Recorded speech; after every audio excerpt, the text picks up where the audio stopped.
Simple question, guys. What is going on in Utah? 15-4 in their last 19 games since Colin Sexton got back into the starting lineup. Is it all Colin Sexton? No. You sure? 22 points a game. He's been playing really well. Yeah, that's fine, but it's also been Chris Dunn. It's also just been the team kind of finding it's Will Hardy finding the proper rotation. It's moving Walker Kessler to the bench. It's, kind of having all that stuff. It's Kelly Olynyk putting in on a clinic every night. It's all of those guys. And it's not take away from Colin Sexton. He's been awesome too. But it's not just one person. That's kind of the way it rolls for Utah, the way they're playing.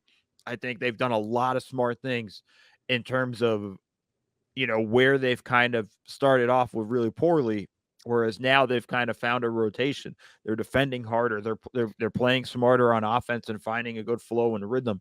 I think there's a lot of things that they're doing. It's Jordan Clarkson coming off the bench after proving he could be a starter at the NBA, at this level, being willing to come off the bench. I think there's just a collective thing going on there. And I think the beauty of it is they're really letting Will cook. And I mean, the players are. You're not hearing a lot of bitching and moaning about roles and things like that. They're letting him go. And I think that's kind of the fun thing that's going on in Utah. I mean, Will Hardy, we talked about this a lot last year when they got off to that great start, Seth. Will Hardy I think he's on a fast track to being like one of the better coaches in the league. He has clearly got a grasp on role management, player management, and the offensive stuff that he's doing. It shows that he's putting in a lot of effort to maximize the guys that he's got, versus just saying, here's my system, please run it. I think that's right. I also think that, I think we zip past the Colin Sexton part of the question too fast. I'm not sure it's Colin Sexton per se, but I do think that if we look at the last 2 years of the Jazz, like when they have gotten competent lead guard play, they have been solid or better. And when they have not, they have been, after they traded Mike Conley last year, it kind of fell off. And when